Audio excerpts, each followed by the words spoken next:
Krishna Krishna Hare Hare Hare Rama Rama Rama Hare Hare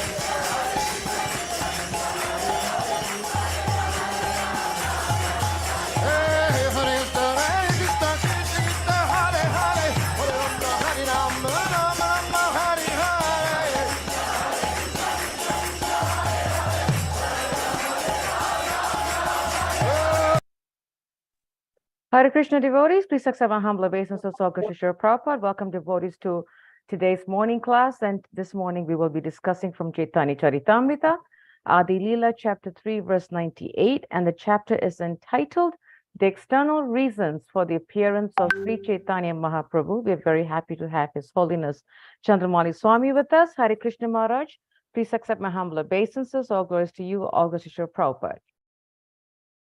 Hare Krishna, my obeisances to you and all the devotees. Thank you for the opportunity. Befitting right before Janmashtami, Maharaj. Perfect. Yeah, a couple of days ago. We're happy that you could give the class this morning, Maharaj. And it's all yours, Maharaj, whenever you're ready to start. Give the class on CC, right? Yeah. Yes, Maharaj. Yeah. All right. Jaya Jaya Sri Chaitanya Jaya Nityananda Jaya Dvaita Chandra Jaya Gaura Bhakti Vrindam Lokagati Teki Acharya Karuna Hridaya Vichara Karena Lokera Kaiche Hita Hoya. Translation. Seeing the activities of the world, the Acharya felt compassion and began to ponder how he could act for the people's benefit. Therefore, this sort of serious interest in the welfare of public makes one a bona fide Acharya. Acharya doesn't exploit his followers. Since the Acharya is a confidential servant of the Lord, his heart is always full of compassion for humanity and its suffering. He knows that all suffering is due to the absence of devotional service of the Lord, and therefore he always tries to find ways to change people's activities, making them favorable for the attainment of devotion. That is the qualification of the Acharya. Although Sri Advaita Prabhu himself was powerful enough to do the work as the submissive servitor, he thought without the personal appearance of the Lord, no one can improve the fallen condition of society. In the grim clutches of Maya, the first-class prisoners of the material world wrongly think themselves happy because they are rich, powerful, resourceful, and so on. These foolish creatures do not know that they are nothing but the play dolls in the hands of material nature, and that at any moment, material nature's pitiless intrigues can crush to dust all of their plans for godless activity. Such foolish prisoners cannot see that, however they improve their position by artificial means, calamities of repeated birth, death, disease, and old age are always beyond the jurisdiction of their control. Foolish as they are, they neglect these major problems of life and busy themselves with false things that cannot help them solve their real problems of life. They know that they do not want to suffer death or the pangs of disease and old age, but under the influence of the illusionary energy, they are grossly negligent, therefore they do nothing to solve the problems. This is called Maya. People held in the grip of Maya are thrown into oblivion after death, and the result of their karma in the next life, they become dogs or gods. Almost most of them become dogs. Become gods in the next life, they must engage in devotional service of the Supreme Personality of Godhead. Otherwise, they are sure to become dogs or hogs in terms of the laws of nature. The third-class prisoners, being less material opulent than the first-class prisoners, endeavor to imitate them, for they also have no information of the real nature of their imprisonment. Thus, they are also misled by the illusion of material nature. The function of the Acharya, however, is to change the activities of both the first-class and third-class prisoners for their real benefit. This endeavor makes him a very dear devotee of the Lord, who says clearly in the Bhagavad Gita that no one in human society is dearer to him than a devotee who constantly engages in his service by finding ways to preach the message of Godhead for the real benefit of the world. The so-called acharyas of the age of Kali are more concerned with exploiting the resources of their followers than mitigating their misery. But Sri Advaita Prabhu, as an ideal acharya, was concerned with improving the conditions of the world's situation. And Vigyanti Miranda Syagana Salakaya Taksa Unnaritamyena Tasmai Shri Gurave Namaha Ma Om Vishnu Padaya Krishna Prastaya Bhutale Srimati Bhakti Vedanta Swami Namane Namaste Saraswati Devi Gauravani Pacharya Nir Visesa Sunyavari Pastat Yade Sarne Vanchakopa Rubischa Kripa Sindhu Sevacha Patitanam Pavane Byo Vaishnave Byo Namaho Namaha Jai Shri Krishna Chaitanya Prabhu Nityananda Sri Advaita Gadadhar Srivasadi Gaur Bhaktivinoda Hare Krishna Krishna Krishna Hare Hare Hare Rama Rama Rama Hare Hare. So one of the three external reasons for the appearance of the Supreme Personality of Godhead, Sri Chaitanya Mahaprabhu, is Sri Advaita Acharya, who has preceded Lord Chaitanya in the appearance on the earth. He's quite elderly. He's actually appeared 52 years before Sri Chaitanya Mahaprabhu appeared. But he is an Acharya, and he is actually the Supreme Lord himself. He is actually Mahavishnu, but he's playing the role of a devotee of the Lord, just like Lord Chaitanya. And in that role, he is the best of all devotees because he is thinking only of the welfare of the conditioned souls. Therefore, although, as Prabhupada indicates, he's quite competent to do the work himself, but he's not thinking he is. And so he's calling for the Supreme Lord, Sri Krishna himself, to appear in his form as a devotee of the Lord to teach the process of pure devotional service and save the conditioned souls for their suffering. Here we get a little insight of the ignorance that goes on in this world as life. People constantly confront these sufferings of old age. Disease is very prominent, and there's always some new disease appearing on the horizon, either by people's karma or by an arrangement by the demons. Either way, there's always new diseases coming. But in any case, people somehow or other think, pharmaceutical products and medicines is the way we counteract these things. And if we can do that, somehow we can go on in life. But nobody can get rid of disease because it's part of the material energy. This idea of removing disease altogether is not a possibility. It's just the way the material energy works. That disease is part of living in the material world. Old age, debilitation, deficiency, and then unable to function in a lot of capacities, and ultimately a breakdown of the entire body eventually. And of course, they're trying to overcome death in so many ways, but their ways are all mechanical and useless. And so, but people in general try to ignore these things because they know they can't solve them and go on with their foolish ways of trying to become happy in this material world. It's like a prisoner who's trying to be happy inside of a jail. If you want to be happy, get out of the jail. Don't stay in the jail and try to create an arrangement inside the jail. Sometimes we see that prisoners who are locked up for an extended period of time. They want to improve their conditions, so they do something somehow to improve their conditions. And they get on the good behavior roll so they can get a little bit of extra privileges that take time to get, and so they can have more freedom within the jail, but they're still in the jail. So this is the material disease. The people are in the material world, suffering the threefold mysteries of life constantly, and all their plans for improvement are eventually crushed by the waves of time. And even whatever they do, even in the short run, doesn't solve the problem.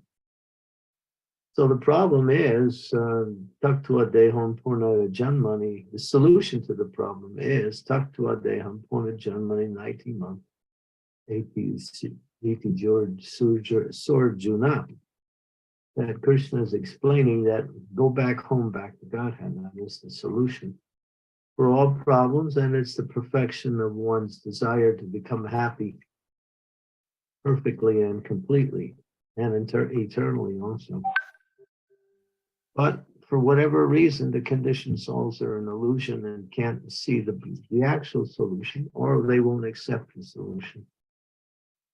So here we find a person who takes up the role of the Acharya. The word Acharya means one who teaches by example. And not only speaks, but also acts in the same way that they are speaking. In other words, they speak according to scripture. They speak according to the word of God. They're also a follower of another Acharya who has established himself as being fixed in pure devotional service, who knows the scriptures. And they have, due to their natural development in devotional service, there is a certain element that comes when one becomes somewhat situated on the higher levels of devotional service. We might say, when they become fixed in the process, they start to see that the real business is to try to help others get out of that condition. And so they're compassionate and they make arrangements. You can see His Divine Grace, A.C. Bhaktivedanta Swami Prabhupada. He also said, I was living in Vrindavan and I was there in the Radha Damodar temple. I was happy and I had everything I needed. I was worshiping the Lord. But my spiritual master has given me this instruction to take this message to the fallen conditioned souls in the Western world. So on account of his desire, I have accepted that same desire and now have given up all of my so-called comforts or my comforts in order and came to the Western world to try to make a difference in the lives of the conditioned souls. And to save one person is not so easy because generally it's almost like being a veterinarian. We will use the example of a doctor, but I think that the example of a veterinarian is more appropriate because a veterinarian has to treat the animal. The animal is suffering from whatever it's suffering from, and they can't understand that the doctor is trying to help them. So sometimes the animal resists the doctor when the doctor is trying to, administer the cure to the diseased animal. But the veterinarian knows what needs to be done, so he has to somehow or other work in such a way as to get that medicine into the animal, although the animal can't appreciate it or understand it. So it's like that, preaching in the material world.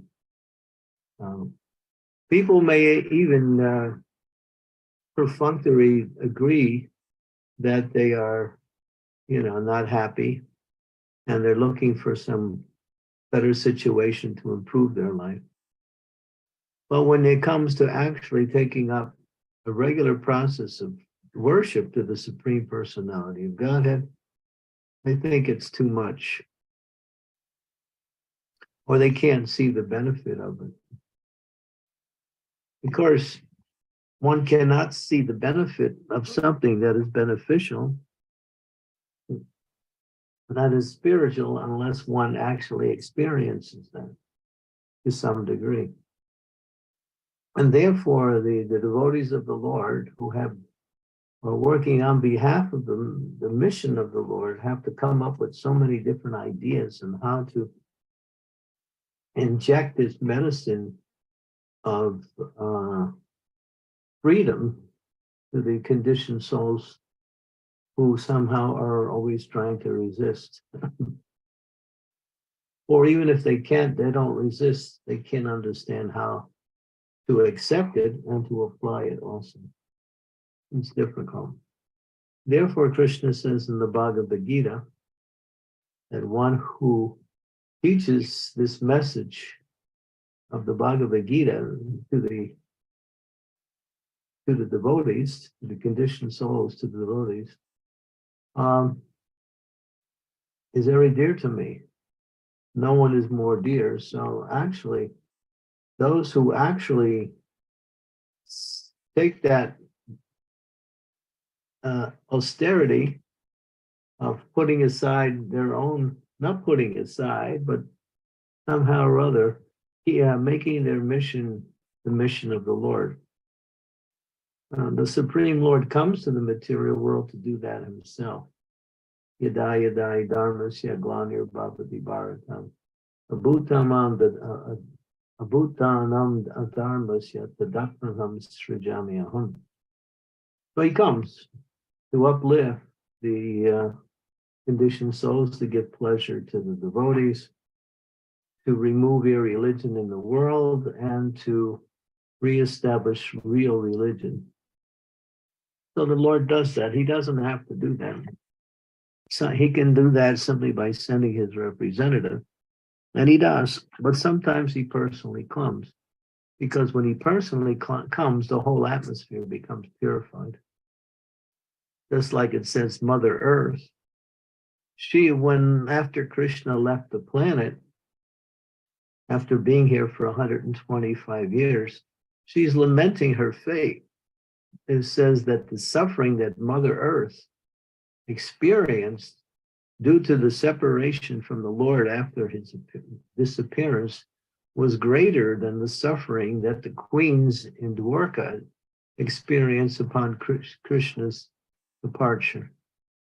That is mentioned in the Bhagavatam in the very beginning of the 17th chapter of the first canto. So the earth was in a very jolly and very auspicious arrangement by the presence of the Lord. But when the Lord left, her happiness knew no bounds.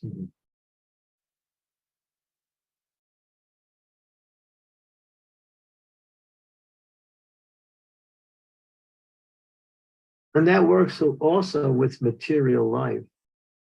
The more something brings you happiness, the greater that misery will be once it leaves you. So that is how things go. But in the spiritual world, this separation actually increases one's love for Krishna. Like that. So sometimes we speak about preaching, reaching, and doing whatever one can think of to reach the conditioned souls. But it's very important that they understand the basic principle is that the material life is meant for suffering, not meant for enjoyment. There's no enjoyment in material life. We accept some pitiable little relief offering as some type of pleasure, and sometimes we're satisfied with that little pittance of relief from some suffering. There's one story There's two different ones. One story where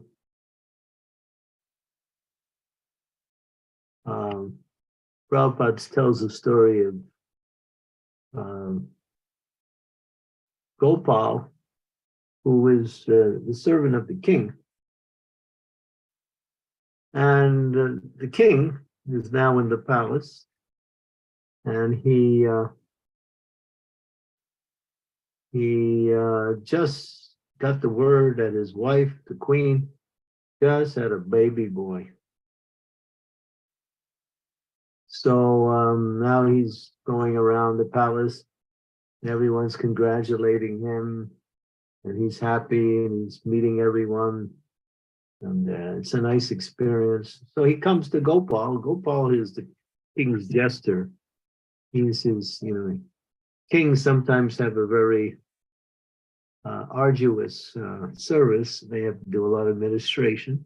So they need to laugh once in a while. So they keep a jester to, break the ice every once in a while. So the king came up to Gopal and said, Gopal. Gopal said, yes.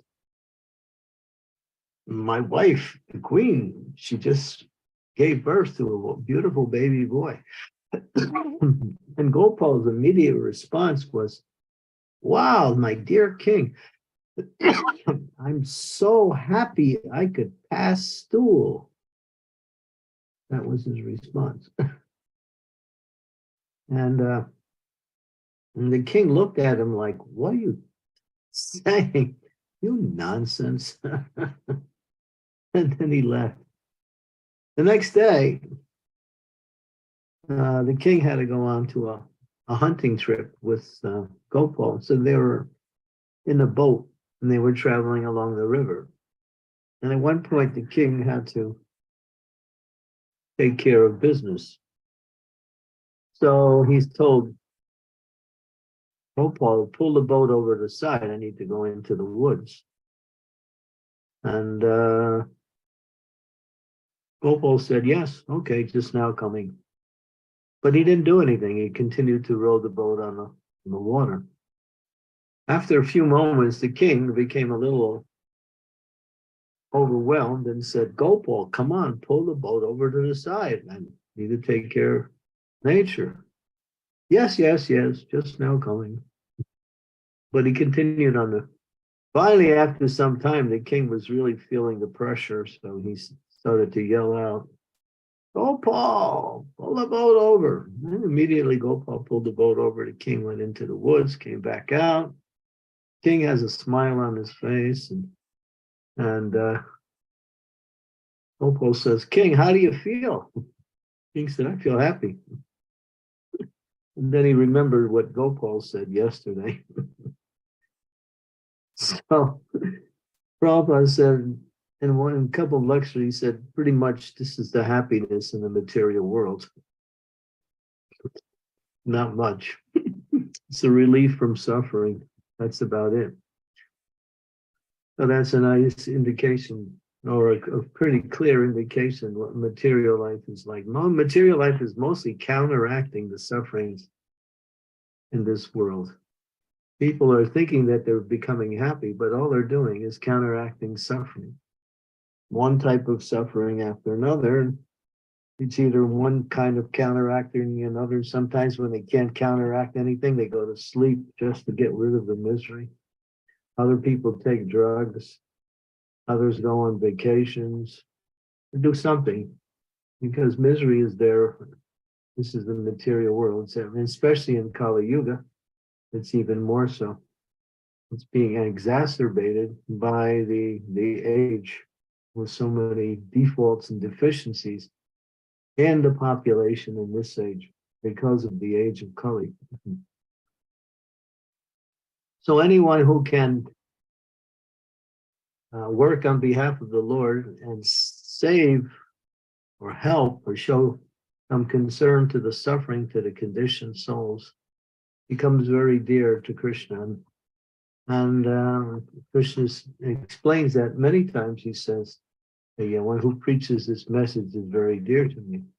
So this is Srila Prabhupada's request for all of his followers, that we take up this mantle of trying to reach the conditioned souls with this message of Krishna consciousness. Sometimes we formalize the idea of preaching, sitting on a vyasasana, or giving a lecture, but that's just one way. There are many ways to somehow or other reach the conditioned souls with this message. And this is being, I remember when I was in Canada many years ago, we had one particular seminar, and the seminar was to think of different ways by which one can distribute this message of Krishna consciousness. And we came up with close to 40 different ways that one can employ in order to preach Krishna consciousness, different methods of outreach. So anyone and everyone is required to take up that message in some way or other. And if we could imagine, every devotee in our movement started to do that, Lord Chaitanya's movement would be here very fast, every town and village. So if you want to solve your problems, one of the ways to stop your problems is don't try to solve them. Simply try to become Krishna conscious and give Krishna consciousness to others, because take on the problems of others, and that way you solve your own problem.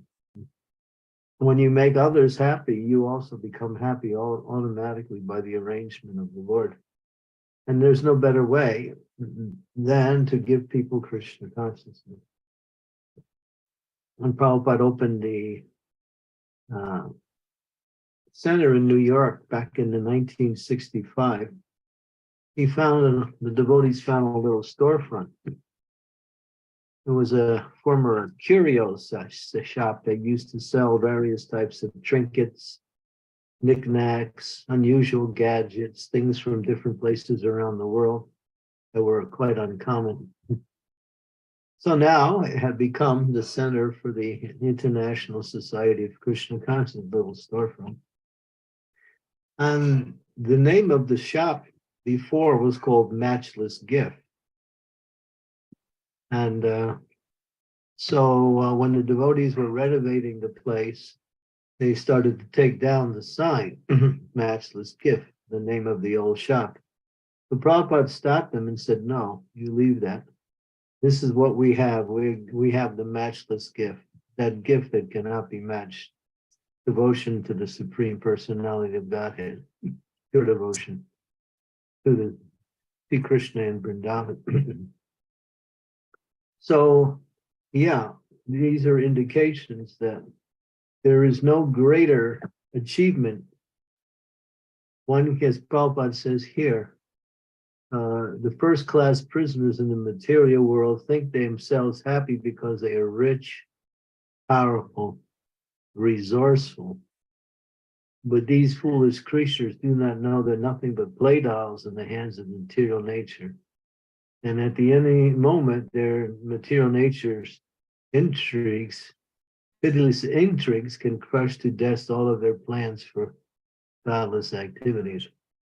Material energy is known as precarious. It's uncertain. Nobody knows what will happen next.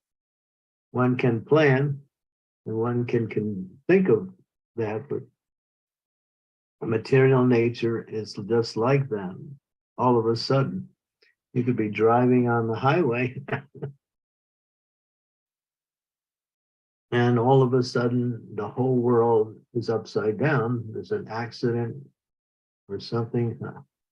And just yesterday, or a couple of days ago, I was watching a video, and then all of a sudden, a live news report jumped in and preempted the video. And this was somebody had hijacked a car in Florida in America. And now there was a police chase. And they were filming this police chase, which was live. We were watching it. And at one point, the persons who stole the car, they wanted to switch cars and steal another car. So a guy was stopped at a red light. So the guys jump out, and all of a sudden, this guy in his other car, he's just there driving his car along, and somebody's pointing an AK-47 at him and telling him to get out of his car. So this man could have never even dreamt that that would happen that morning when he went to work. But it did. So life is like that, all of a sudden there's a criminal pointing a gun at you for whatever reason. So material life is crazy. It's so uncertain. And of course, then there's miseries by higher powers, miseries by other living entities, miseries by coming by our body and mind. If we're not careful, we can fall and break our hip, leg, or something. It's just the way this material world is. It's just full of uncertainty. And there's so many ways that one can experience a whole change in one's routine. This is the way material life is. It's called uncertainty. This world is so uncertain. So no one should think that they can be happy here playing with the uncertainties of material energy. So therefore, the only solution is to become Krishna conscious. And that's why the devotees are making an effort to somehow or other spread this movement everywhere, because they know this is the only solution to the problems of life. Krishna consciousness. We say God consciousness also. And here, one who works to assist the Lord in his mission, as Prabhupada said, do what I'm doing. Prabhupada made that statement in a very sweeping way. He said, do what I'm doing, which meant that I'm preaching Krishna consciousness, you should do it also.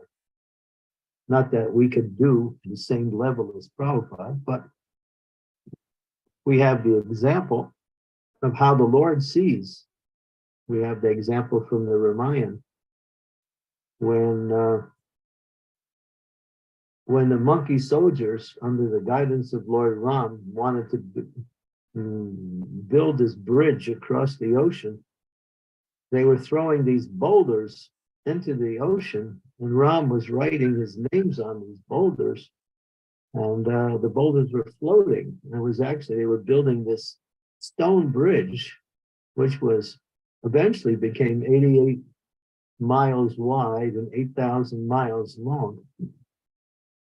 And one little squirrel wanted to help out.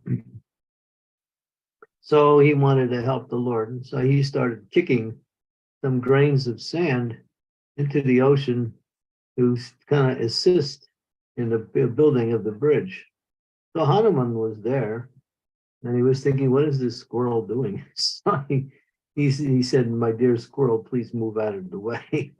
This is man's work, So Ram saw that, and he rebuked Hanuman. He said, Hanuman, he is doing as much as you are doing. You're working to your capacity. He is working to his capacity. That is bhakti.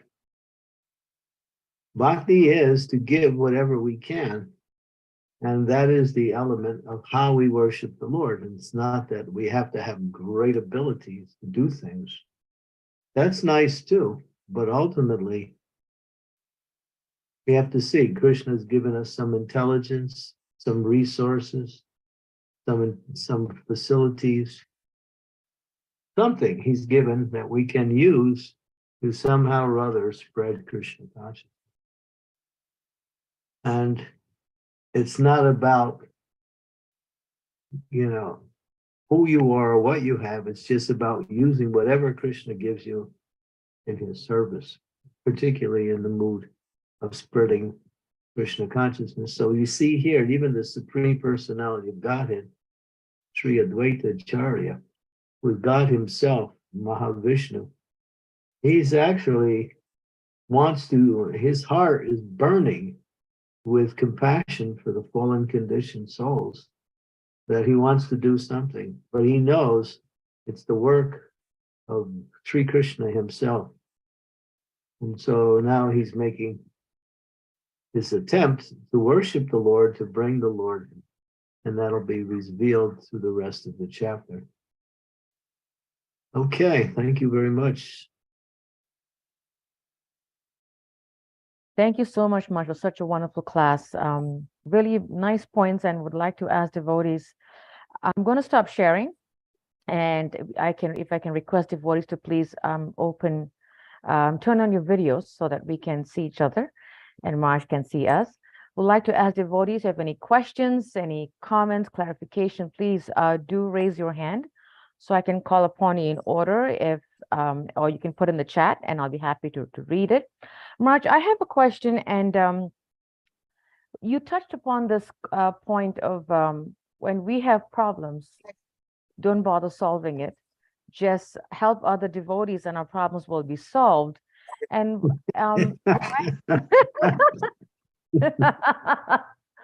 that's the point that I wanted to ask Maharaj is that in today's consciousness, and I've seen that not only in the karmi world, but even in the devotee atmosphere, in the devotee world, that the consciousness is, let me satisfy myself first, then I'll think of service later. And I see that sometimes. And so how can we develop this understanding or knowledge of mood, Maharaj, that serve first, then quote unquote satisfy myself later, or something like that, because it's the other way around now. What is our real problem? A real problem is that we're looking for happiness. So we're looking to adjust the material world so we can avoid misery. So every living entity is part and parcel of Krishna. And therefore, every living entity is connected with each other through the process of serving the Lord. So it says, to see yourself in others is actually to see yourself. To see yourself in others is actually to see yourself. In other words, we all have that same desire to become happy. And as devotees, we know what is the standard by which happiness comes about, which is devotional service. When you help others, you're also helping yourself. The example was a really nice example when one political person, I can't remember his name, he came to see Srila Bhaktisiddhanta Saraswati. And he approached Bhaktisiddhanta Saraswati. Maharaj was in his place. And he said, he was very respectful. He had known Maharaj. And he said, Maharaj, I've come, I have some questions. And Bhaktisiddhanta Saraswati said, well, right at this moment, I don't have time for your questions, but go to the pujaris and they'll answer your questions. So he left, went to the pujaris, and the pujaris were polishing the brass and the silver for the deities. So he came and he said, Guru Maharaj to send me with questions, with my questions to you. He said, yeah, we'll help you, but we have this service. So why don't you help us polish? We need some more help. And then after that, we'll answer your questions. So he sat down and he's working, he's polishing, he's getting into it. After some time, all the work was done, the pujaris said, oh, okay. You want to ask your questions now? He said, thank you, I don't have any questions. He got up and then he went back out, and then Bhaktisiddhanta and Saraswati noticed he was leaving. He said, did the pujaris answer your questions? They said, oh yes, Maharaj, thank you.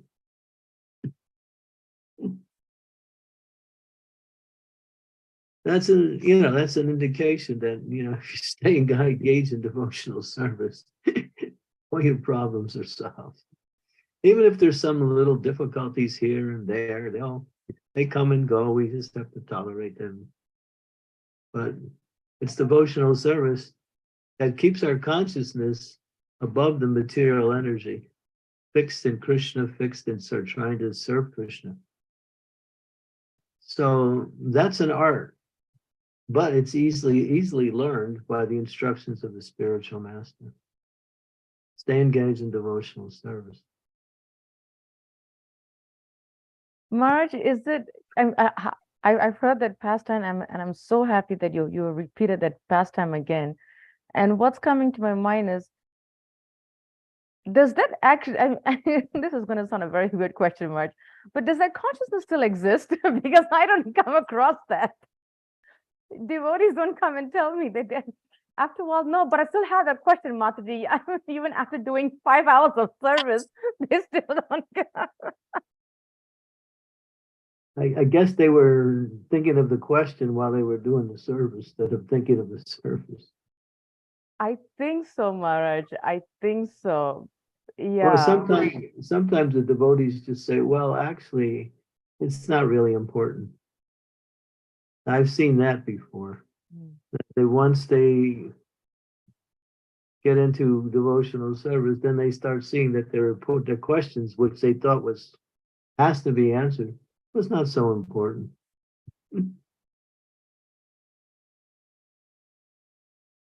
Maharaj, I remember an incident, and I've mentioned this in my classes many times, and this was back in Gitanagari in the 90s. And one devotee was going through some challenges materially, I think. And at the time we were cooking in the kitchen, and there was a pot that we needed because it was such a big pot that was burnt and needed to be scrubbed. And we asked this devotee to scrub the pot, and he was really burnt. And I remember at the end, we were waiting for him to finish scrubbing the pot so we can use the pot. But when we went over, he was taking his sweet time. And we asked him, we said, Prabhu, we really need the pot. He says, the pot is so dirty. I'm scrubbing it, but Krishna is showing me how dirty my heart is. That stayed with me for a long time. Yeah, it's true. They say if you wash pots, you clean your heart. If you clean the temple floor, you're cleaning the temple of your heart. It's not just some eulogy or analogy. It's actually a real experience. Thank you, Maharaj. Thank you. Yes, Mother Sri Devi, go ahead. Thank you, Ansuya. My humble obeisance, Maharaj, all glories to Prabhupada. I was trying to just comment a little bit on what Anusuya was saying about this. Don't try to solve your problems. And I was wanting to say, Anusuya, whole of last year, practically Guru Maharaj has been drilling that into my head, that don't worry about your problems, just get on with devotional service. And I couldn't accept it. I would keep on saying, I would first solve my problem. I would first solve my problem. Now, somehow, by Guru Maharaj's mercy, I'm getting it. I'm getting more opportunities for service. And the problem doesn't seem all that big of a problem anymore, because now I'm getting resolved more in devotional service. So it's not so anxiety-inducing as it was last year. So really, it is only by the mercy of the spiritual master that we can, get out of the entanglement. That's all I wanted to say. Thank you. Thank you. That is so true. Keep going. That means more service, Sri Devi. I'm very happy. Actually, I'm very happy. I used to think, no, first I must solve my problems, then I can engage in devotion. But my problems are never going to end. They'll always be there. And I'm actually getting happier because I'm getting more opportunities for service. Sri Devi, it's interesting you said that, because last night one devotee called me, and Maharaj knows this devotee, Jit Mitra Govinda Das. He called me last night with something with service, and he asked me, Mataji, is your plate getting a bit lighter? I said, it never gets lighter. It gets loaded and then unloaded, and then something else gets loaded on. It doesn't. I said, yeah, one goes off and then it comes on again. He says, oh my God, because his aim, I think he's always concerned about me because I'm so busy, but his aim is, how can I make your plate? I said, you can make it light, but something will come on again. Just how it is. I know, Yeah. I remember Mother Adi Lila's comment where she says, service begets more service. So Yeah, that's the Lord's mercy. absolutely, Marge. Thank you. Any other questions from devotees? This is such a wonderful topic. And right before Janmashtami, I mean, wow, amazing, amazing points. Marge, that there is a point in the, wait, I think I missed something in the chat. Give me 1 second. Hold on. Yeah, there's 2 comments there. Right. Thank you, Aliana. I just missed your comment. Hare Krishna, please accept my humble obeisance as Olga Shishir. Prabhupada, can we say that the Acharya sees souls as children to be guided to God with what feelings otherwise? What's the last part there? Can we say that the Acharyas see souls as children to be guided to God with what feelings otherwise? What does that last statement mean? I don't know what feelings. Yeah. Eliana, can you explain a little bit? I'm trying to understand your question too. She's typing it, Marge, because she's actually traveling. So she's typing her question. Can we say that the Acharya sees souls as children to be guided to God? I'm not understanding that part of it. It's a nice little statement, yeah. Yeah, it is. It is. And I really want to know what she means because it's, Yeah, that the vision of the, the preacher or the Acharya is that these are children of the Lord, and they're lost in the material world. So he's thinking that if I can guide them back to their Father, that's more like a Christian, using Christian terminology, but it's correct.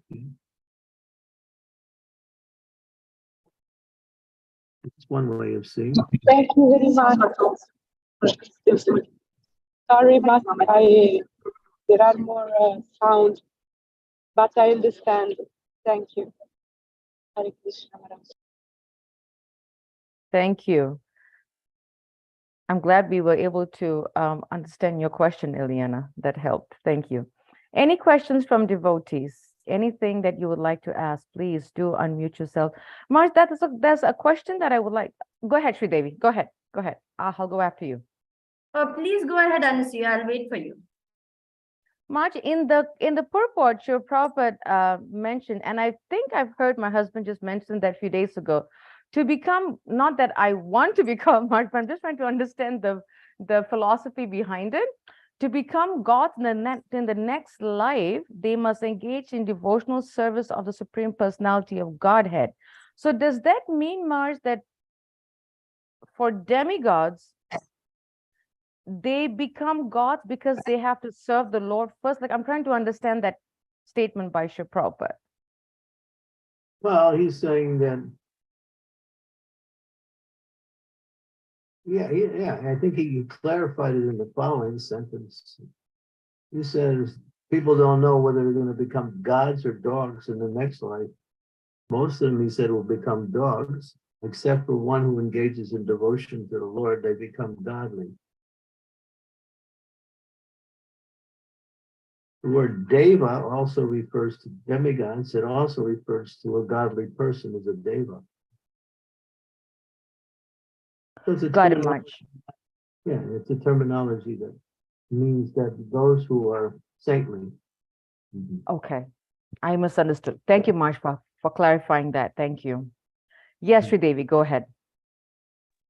Guru Maharaj, on this last, just now about this taking birth as dog or a god, for those who are materialists, unless they engage in devotional service, however powerful they are, they will end up as dogs.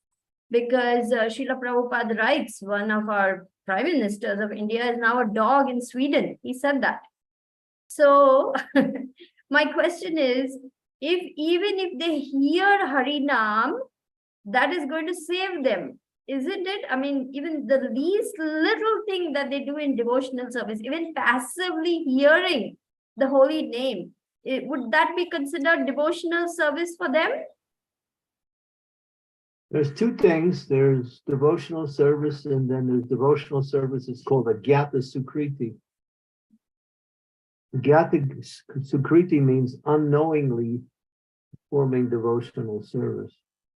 That also has benefit. Also. So yeah, anything connected with the service of the Lord, whether it's done directly or indirectly, or directly or without conscious endeavor, is beneficial. Guru Maharaj, may I just say some incident, if with your permission, if you don't mind? Yeah. So yesterday I was in this train going to Kolkata. The train was fully crowded and I could see all the tension building up as all these ladies jostling for space. They're trying to get to work. The compartment is packed up like sardines in a tin. And I was thinking, poor things, how they are suffering just for a mouthful of bread, waking up early morning, rushing to the city, and there's no way for me to preach. There's no way for me to say anything. There's no way for me to do anything. So I just took out my kartals and started singing Harinam. I just started singing. I just started holy name. Of course, first with Prabhupada's Pranam Mantra, then Jai Shri Krishna Chaitanya. And I just started singing. And slowly, because they're all basically pious Bengali ladies, you could see the tension draining out of their faces. They started nodding after a little bit, then smiling, then some started singing.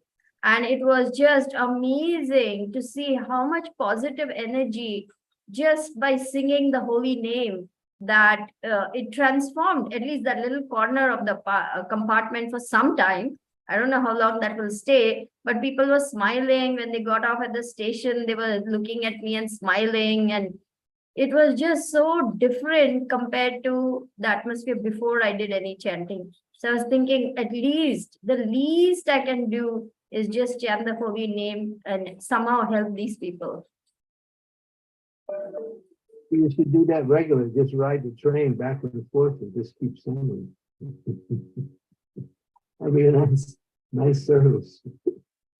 Okay, Guru Maharaj, with your mercy.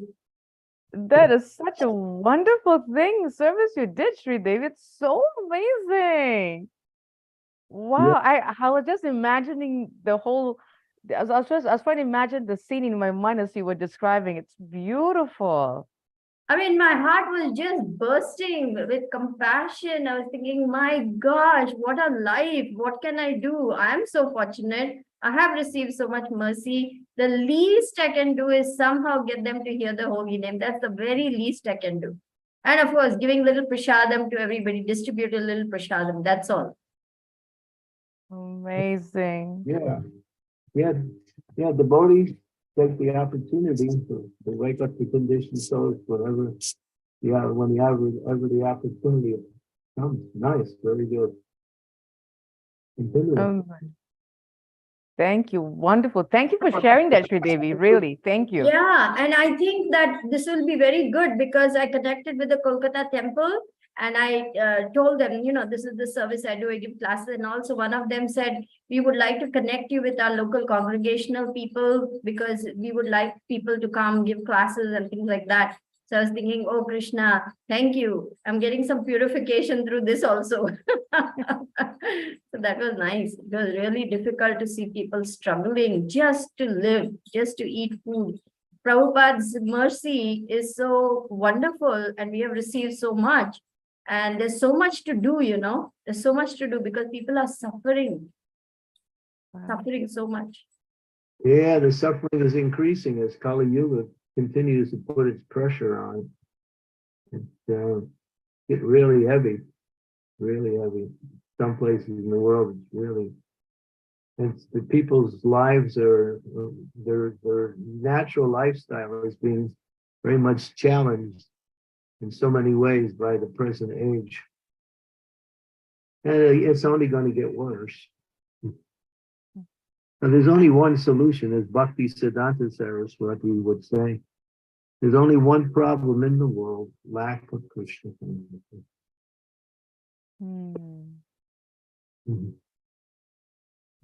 Thank you, Maharaj. And thank you, Shridev. Wonderful. Thank you so much. Yes, Namrata, go ahead. Hare Krishna, my humble obeisances, all glories to Srila Prabhupada. Firstly, I always get inspired by Shridevi Mataji doing all this stuff. When she came to my place, at that time also, I think I am trained to see her. She can even, whenever she's coming, even in a cab or an auto rickshaw, I am very much sure she is communicating with the taxi driver, and I'm sure she's giving prasad to the person. I'm very sure about that, and I really take up her quality, and I've started doing that. So yes, I really bow down to that. Haribol. Good, So good. one Yeah. comment. Yes, Guru Maharaj. Yeah. One comment, Guru Yeah, and Maharaj, about India's going to hell right now. It's following the West really big. People are suffering tremendously. Everywhere people are suffering, but India, the suffering is really being compounded by, because it's not, in India, the Western materialistic lifestyle is contrary. People's nature and people's in the environment of India. So they're trying to supplant something that is not supplantable. It doesn't work. Prabhupada used to say, India's material advancement is artificial. They're not meant for that. So yeah, you'll see in India, it's becoming crazy sometimes. Completely crazy.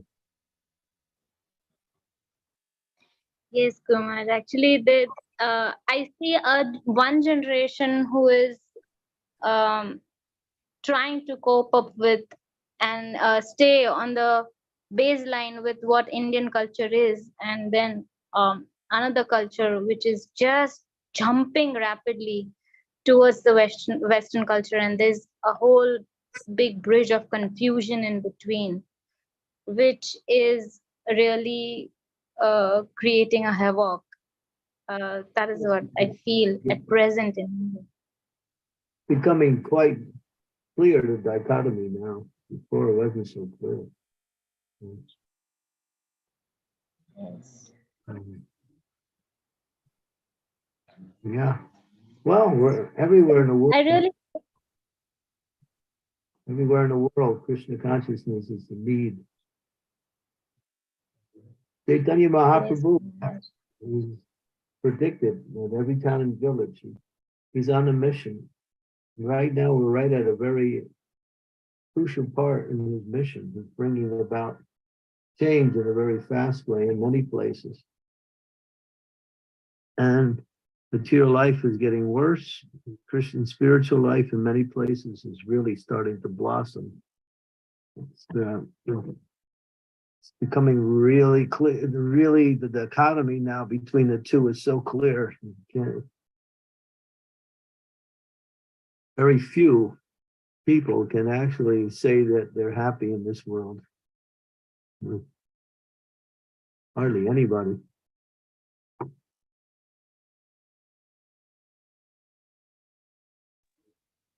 Yes, that recalls me with your comparison, of a veterinarian doctor, the vet doctor, because the animal, he doesn't even know what he's treated for, who is the person treating him. So it has gone worse from a doctor to the vet. So yeah, the condition is worse. So actually, my question here was, Guru Maharaj, when Guru or Acharyas, they teach us principal things, and we have to sometimes understand and adjust details according to our intelligence. So according to the material conditions we are living in. So how sometimes I'm not able to understand the details which should be adjusted. How do we get that intelligence to understand those details? Hmm. Well, that was answered by Prabhupada. He said it takes intelligence. That was his answer. You have to see the situation and you have to apply your intelligence to be able to understand what is the principle and what is the detail. Principles are foundational, they can't change. Details means how to apply the principles in different circumstances. And usually the acharyas know how to do that because of their experience in bhakti. But for us, we have to learn that art. But you have to you have to see, well, this is the situation, so,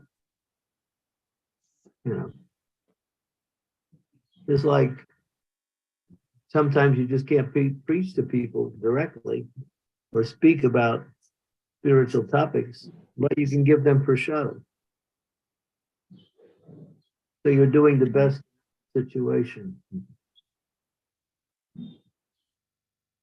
See the situation, try to understand it. And if you can't, then you might ask someone who's more experienced.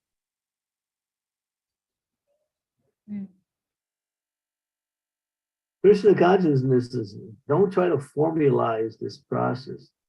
If you try to formalize Krishna, you'll become confused. It's very personal, it's very dynamic process. How to inject the spiritual message or spiritual principles into one's own life and into the lives of others.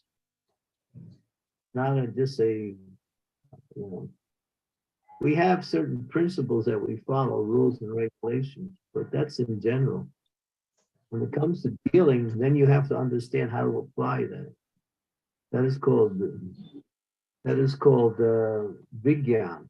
Gyan means knowledge. Vigyan means the application or the realization of that knowledge in practice.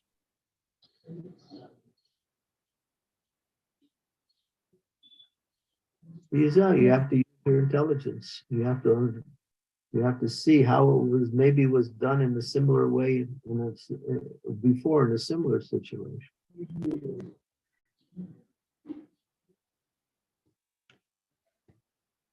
Yes, Guruji. The example is, I'll give you the example of the opposite. Is that there was one veterinarian, he was training his successor to learn how to work on animals. So animals were coming in and he was training them, and the student was watching. So one horse came in and he had a big lump in his throat. So the veterinarian took a rubber mallet hammer and started hitting the lump. And it broke the lump up, and the lump was gone, and the horse was fine.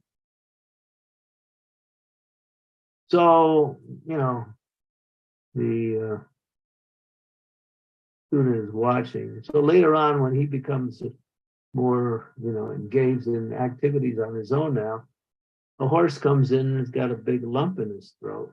So he does the same thing. He gets the hammer, starts hitting it. The horse is screaming and going wild. And his teacher was there, telling him, "What are you doing?" He said, "I'm just doing what I saw you do." He said, "You fool. That other horse had a watermelon stuck in his throat. I was breaking it up so he could swallow it." So he's looking at a similar situation, but he's acting in the same way, but it requires a different approach. That's Krishna consciousness. You can't always just Well, he did it that way. It's going to work that way. You have to understand more clearly.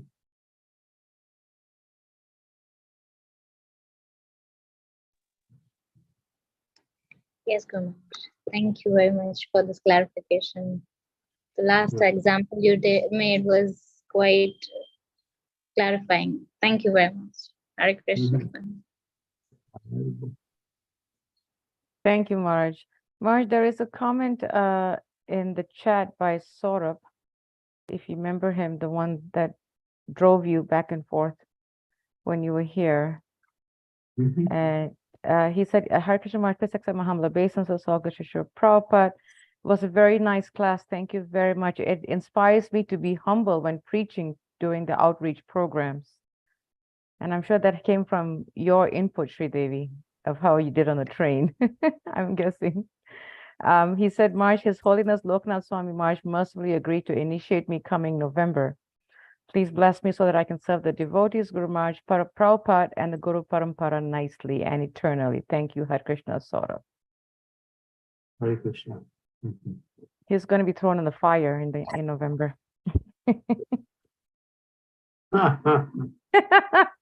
That's what His Holiness Bhaktivedanta Swami used to say. We'll throw them in the fire.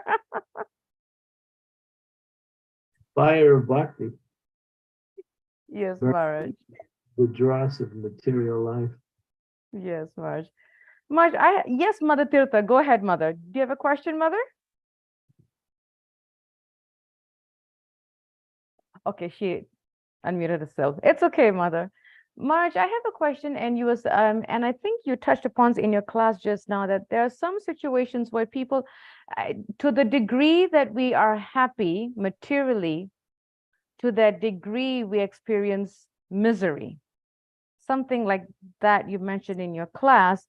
And there are situations, Marge, where people know that it is going to be hellish, but at the same time, they really think, and I've heard people tell me this, that they really think that they have no problem coming back the next life and making it better, thinking that they know what the next life is going to be. How do we help people like that, Maharaj? Or is there any help that we can give them, or just leave it to Krishna? They're thinking the next life is going to be better. Maharaj, I have literally heard devotees, I shouldn't say devotees, but just, newcomers or congregation members saying that, yes, to my ear. And But all Prabhupada- I can do is just drop my mouth open. Srila Prabhupada explains when he responds to this question. He does give that statement that if you don't finish in this life, then whatever you're doing in this life, you can pick up on where you start off in your next life. And that'll be arranged by Krishna to happen. But there's the other element, which Prabhupada makes clear. He said, whatever is blocking you in this life will also be there in your next life. You'll still have to overcome that block, whatever it is. Whatever that attachment is, whatever that's causing you to take birth again, you're still going to have to face that. So there's no guarantee that, next life is going to be better in that sense.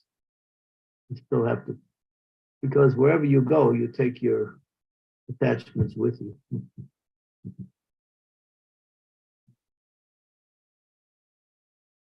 Hare Krishna Maharaj, thank you so much for that wonderful lecture. It's always the light, everything is going worse and worse, but your lectures are always light and we can see forward. Thank you so much. Hare Krishna Maharaj. Adi Krishna. I hope. Yeah, and Prabhupada said, don't depend on the future. Now is the time to become Krishna conscious. So, Maharaj, if the blocks that we have in this life will continue in the next life, and at the same time, where we pick up, where we quote unquote dropped off this life, will be picked up next life, then are we not in the same battle, Marge, again, trying to figure out what are our blocks? Yeah, it'll be prominent. It'll be apparent. We can even see in this life. But the idea is the process of bhakti is a continuous process of making advancement to the perfectional stage of love of God. Until one does that, they have to go through the process, purifying themselves from their attachments and developing their attraction for Krishna. So death doesn't stop that process. It just puts that process in a different situation with a different, set of circumstances. But it goes on, life after life. And there's also, you could also fall back from where you are in this life, in the next life. If the situation, say you get a good situation in your next life and you decide to use that in order to enjoy Krishna consciousness and enjoy material life. Suchinam Sibatam Gehe Yoga Brasta Prajayate. That by performing devotional service, one gets a birth in the next life in a rich mercantile family, or a aristocratic family, or a very pious family. But it doesn't mean that you're guaranteed to go forward. You just get a good situation based on where you were from the previous life.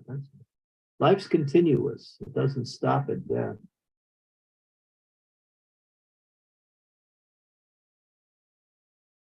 Death is simply an junction where you give up one particular body and take on another one. Because this body is like a garment. It gets worn out after a while and you have to give it up. But you're still there.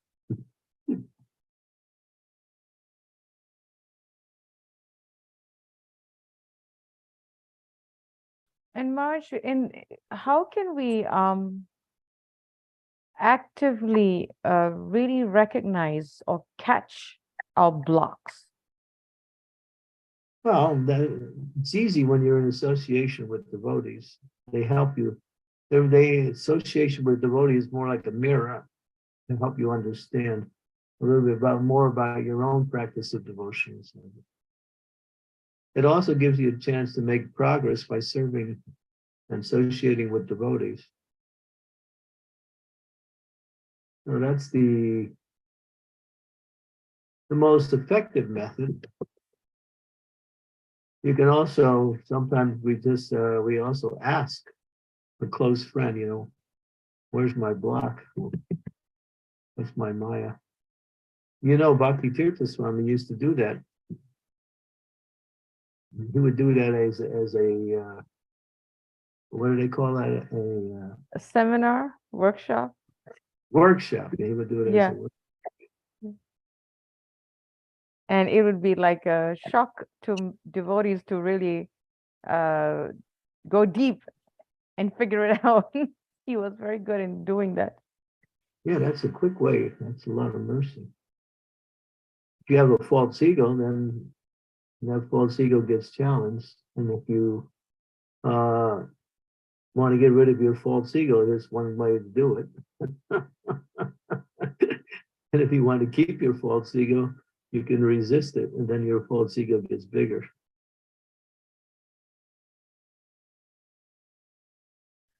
Yes, Maharaj. I'm remembering those days where he used to do that to us and make us check our false ego and speak about our blocks. I was in one session too. He did it in Chicago when he was there. Well, was it well received, Maharaj? Or what devotees?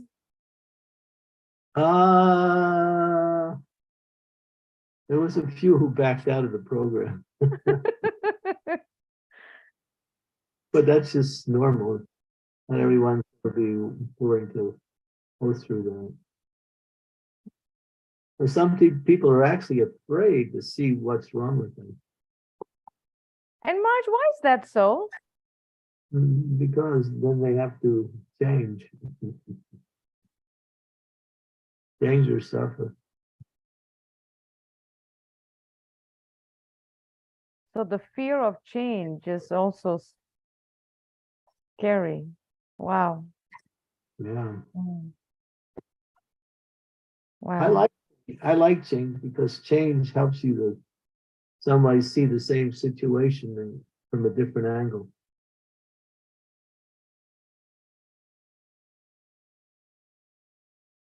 Yes, Marge. Yeah. Fear of change. Wow. Thank you, Marge. Thank you. Any other questions from I'm sorry, Marge. No, Yes, we can- Sridevi. Yeah. Go ahead, Um, Sridevi. Thank you. Thank you. Maharaj, we are all trying our level best to actually come out of this false ego and come to real ego, which is I'm nothing but a servant of Krishna. But how do we help devotees who have very grandiose ideas about themselves, have a tremendous sense of entitlement, and they think everybody should give them respect and give them honor, and they're something very special and so on? Should we leave them alone, or should we try to help them?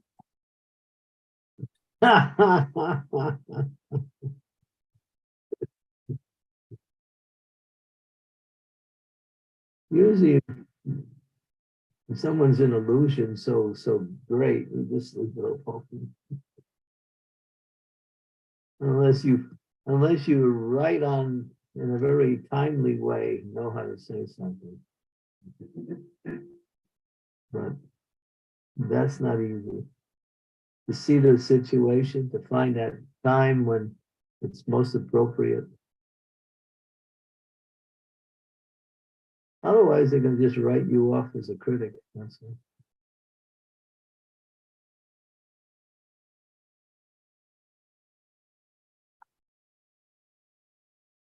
Better to just work on your own Krishna consciousness for in relationship to people like that. Deal with people who are more open, more interested. Right. Yes, Guru Maharaj. The reason I ask is because I'm actually dealing with a patient. I mean, one of my clients who's a child, and the mother is having a tremendous difficulty because the father is like that. So he's inciting the child to become rebellious, unsubmissive, and the child gets suspended from school and so many things because the father is just goading and encouraging the child to be like him. So that's where the problem is coming. Yeah. What to do? Work on it. Thank you, Maharaj. Okay. So thank you very much. Thank you so much, Marge. It was for a really nice class for us to really meditate on right before the day of Janmashtami here. And we thank the devotees for joining us. Marge, would you like to end with a round of chanting, or do you have an appointment? I do have a class this evening, and I have to do something. Some people are going to meet me. And, That is fine, Marge. No, it's okay. No problem. I just wanted to just ask you. A little tight right now. That's fine. Thank you, Marge. No problem. And we thank all the devotees for joining us. Vanchakraptibhyascha, Kripasindhabhayavacha, Patitanam Pavanebhyo, Vaishnavebhyo Namo Namaha, Srila Prabhupada ki jai. His Holiness Candramauli Swami ki jai. Wishing everyone a very wonderful Janmashtami tomorrow, wherever you're at. Yeah, thank you. And same to you. Hare For us, Krishna. for us, it is day after tomorrow, Anuradha, Anasuya. Okay. For us On here Thursday. tomorrow. So have a wonderful Janmashtami for the next 1-2 days. Thank you. Thank you, Guru Thank Maharaj. And Tapas Vyasa Puja. I know. Haribol. Jai Guru Prabhupada ki jai. Jai. Thank you, Guru Maharaj. Hare Krishna. Hare Hare Krishna. Hare Krishna.